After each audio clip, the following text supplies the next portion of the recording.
Parafotologia, página 35, segunda linha, como otimizar a nossa cogitação dos paracacoetes holobiográficos? Poderia exemplificar?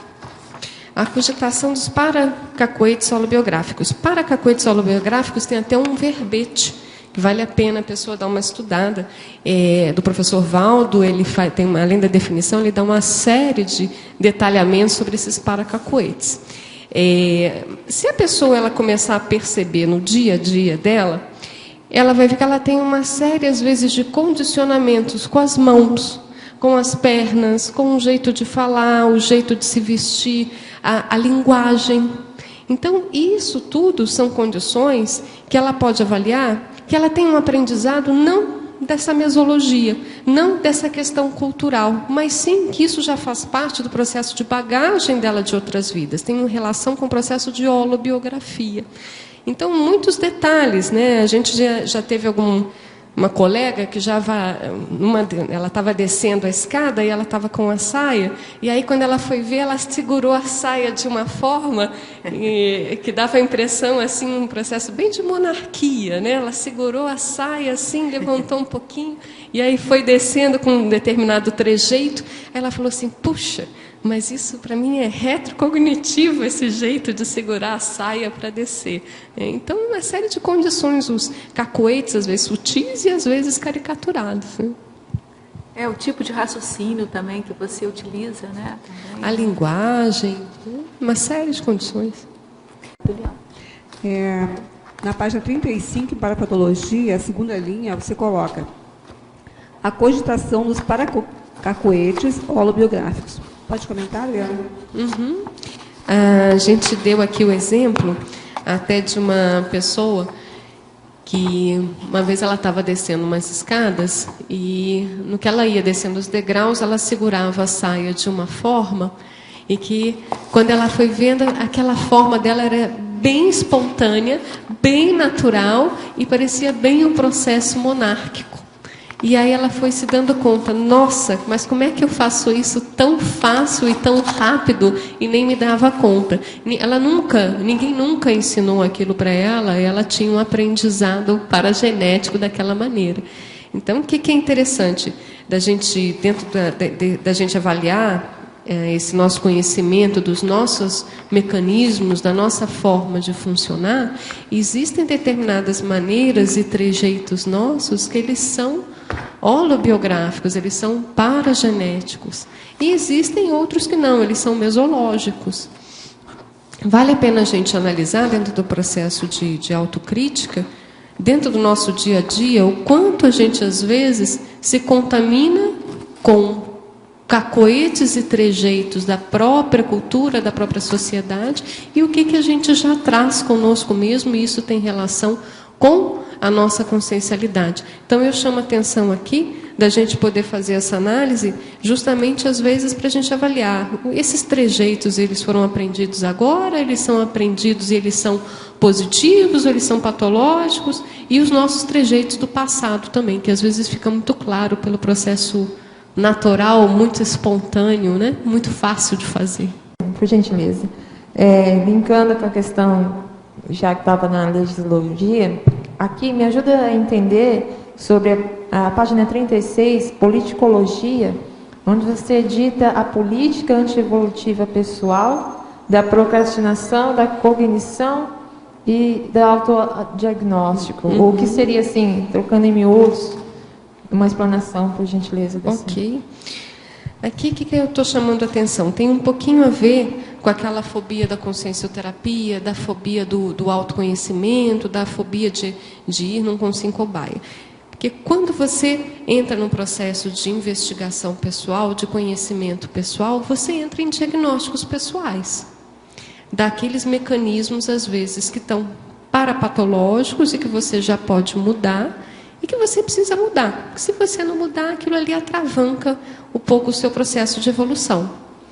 E, às vezes, tem pessoas que procrastinam chegar em autodiagnóstico, chegar em conhecimentos pessoais e chegarem no autodiagnóstico. Então, isso é um processo antievolutivo. Que evolução é a gente melhorar, é a gente ter patamares melhores de saúde, patamares melhores de evolução. E a saúde e a evolução, elas andam em conjunto.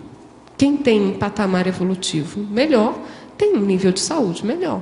Vamos comparar o pré-serenal e o serenal.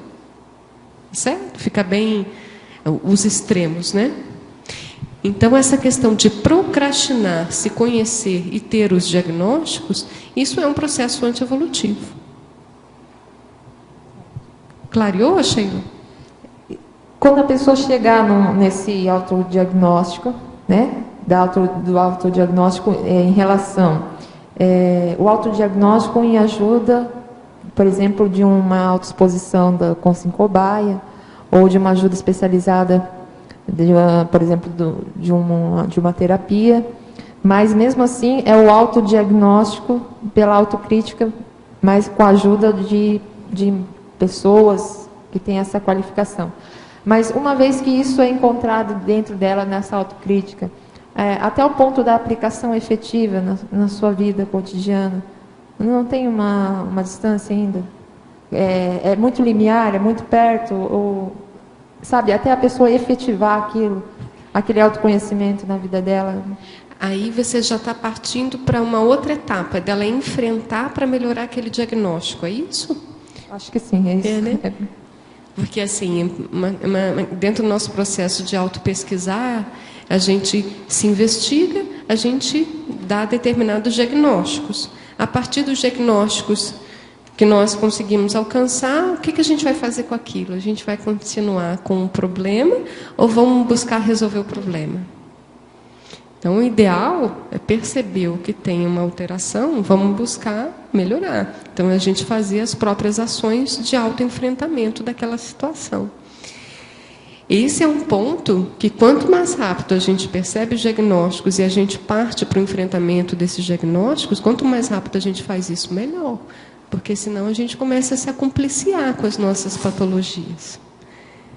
E aí entra o processo também de autocorrupção, que não é nada cosmoético, né? Então, quanto mais rápido a gente conseguir, melhor. Agora, veja, tem determinadas patologias que nós temos que elas já nos acompanham, às vezes, olha, há muito tempo. E, às vezes, é mais difícil mudar de uma hora para outra. A grande questão é começar a enfrentar. Se aquela patologia vai demorar mais tempo para ter uma resolução do que a outra, ok, isso faz parte do processo. Mas a grande questão é saber que ela existe e começar a usar ações terapêuticas. Né? A impressão que dá é que se essa patologia ou esse comportamento, temperamento, vamos chamar assim, se ele for mais construído do ponto de vista mesológico nessa vida, é mais fácil de você... É mais agudo, né? É mais agudo, é mais fácil de você resolver a situação. Você pensar, um outro ponto, você pensar em fazer uma resolução de um trafarzinho e fazer uma resolução, às vezes, do megatrafar, vai ser mais difícil. Você vai tentando, vai fazendo, e isso vai tendo repercussões em vidas. Né? Agora, a grande questão é, percebemos que tem... Vamos ficar vigilante e já da gente pensar em estratégias terapêuticas para fazer. A grande questão, às vezes, quando a gente retarda um pouco essas ações terapêuticas, é que a gente tem que questionar, será que eu tenho algum ganho em me manter dessa maneira mais patológica? Então, por exemplo, algumas pessoas que às vezes têm um processo de vaidade. Então, elas gostam de se expor, e porque aquilo ali mexe com a vaidade, ela gosta de ser elogiada porque ela se sente muito bem, aquilo mexe com a vaidade pessoal. E ela vê que aquilo ali está dentro de um processo egocêntrico. Mas, se ela começa a mexer com isso, ela perde aquela energia que ela ganha das pessoas, que ela vampiriza das pessoas. Então, ela às vezes se mantém numa patologia porque ela ganha energia das pessoas. Então, veja, é um pseudo-ganho que a gente chama, né? Ok? Tem uma outra... Só para complementar isso aqui. Tem uma outra coisa que eu fiquei pensando aqui. Sabe, extrapolacionismo, retroextrapolacionismo, uma expressão para dizer isso. você às vezes tem um patamar de qualificação, de homeostasia, por exemplo, que você atingiu lá no curso intermissivo, que quando você ressoma, você vira abóbora de novo, por causa do restringimento, por causa da genética, enfim. Há uma série de interveniências aí. Mas no SET consciencioterápico, às vezes, você recupera aquele padrão. E quando você sai, que eu acho que foi isso que você mais ou menos perguntou, quando você sai, a tendência sua é retornar para o que você já estava aqui na intrafisicalidade. Só que se você ficar atento, se você consegue entrar naquele padrão de homeostasia dentro do SET, você é capaz também de conseguir manter aquilo fora do SET. Se você começar a raciocinar assim, a tendência é você convergir para o seu melhor e não para o seu pior. Eu acho que aí é a deixa para você comentar. Pois é, mas eu pensei daquele trabalho.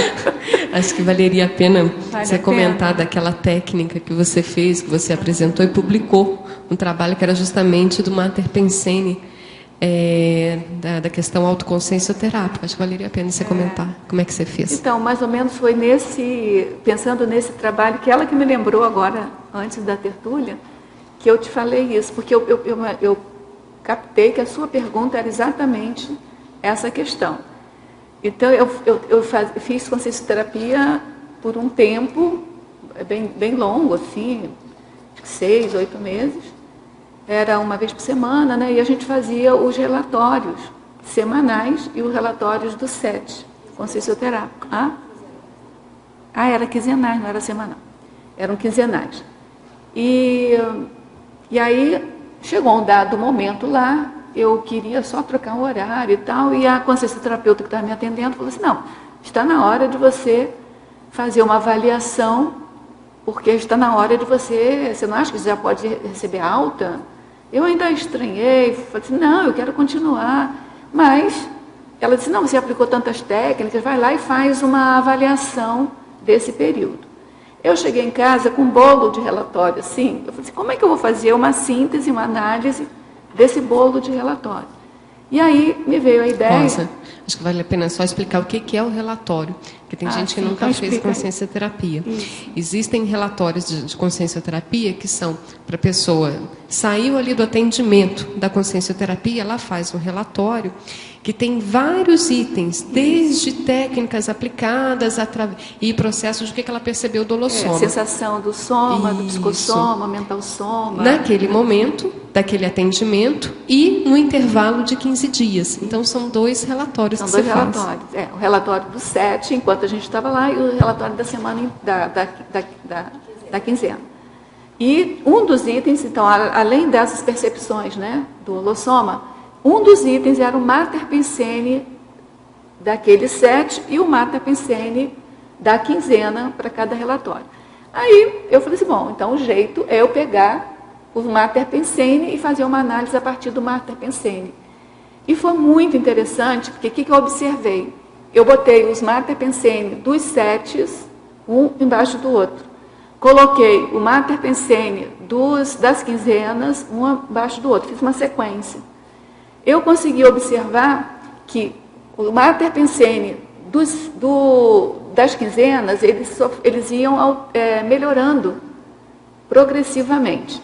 Do SET também. Mas, quando eu fiz o cruzamento dos 2, o que eu observava? Isso que você falou. Eu entrava num padrão ótimo, excelente, de curso intermissivo, de paraprocedência melhorzinha, fora da baratosfera. Quando eu passava para a quinzena, o meu Mater Pensene caía. Aí eu ia para o SET, o meu Mater Pensene voltava melhor. Aí eu passava na quinzena seguinte, o meu Mater Pensene diminuía. Só que a progressão, o que foi acontecendo? Essa progressão aqui, ela foi se mantendo e essa progressão foi acelerando. O que aconteceu? Quando eu cheguei no final daquele tempo, o meu Mater Pensene, os 2 últimos Mater Pensene estavam iguais. Rosa, eu não tenho ainda, eu ainda vou me auto-pesquisar nessas progressões. E eu já tive atendimento pontual, estou na consciencioterapia, mas na minha primeira consulta, minha primeira sessão. E estou escrevendo esse diário que eu vou apresentar lá. Sim. E você escou bem a questão, que foi bem foi bem pessoal, porque ali é como se eu recuperasse memória daquilo que... No 7 que você está falando. Isso. Quando eu estou na consciencioterapia, que para mim é um divisor de águas, porque é uma ajuda de grupo, é uma questão mais forte e mesológica, mais aguda. E então, assim, quando eu estou ali, ainda que me expondo e tal, eu consigo ter autocrítica.